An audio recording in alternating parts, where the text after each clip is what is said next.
শেষ ঠিকানা যদি 3.5 হাত মাটি হয়, তাহলে কিসের তো ক্ষমতার দাপট?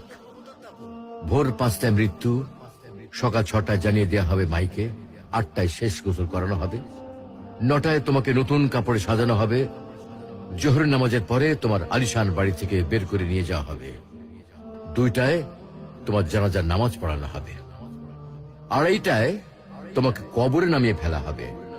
মাটি দেওয়া শেষ হয়ে গেলে কেউ তোমার জন্য দোয়া করবে, আর কেউ চলেও আসবে। এই তো জীবনের শেষ আয়োজন। তো কিসের তো অহংকার, কিসের তো ক্ষমতার দাপট? হ্যাঁ, ক্ষমতা কারোর জন্য চিরস্থায়ী নয়। অন্যায় ভাবে কাউকে ঠকালে একদিন ঠিক নিজেকেও ঠকতে হবে, এটাই নিয়ম। হ্যাঁ, এটাই নিয়ম। ভোরের সূর্যোদয়ের আলোতে যে পৃথিবী আলোকিত হয়, সন্ধ্যার সূর্যাস্তে তা আবার হারিয়ে যেত দেখি। অসত্য দিয়ে সত্যকে কখনো ঢেকে রাখা যায় না।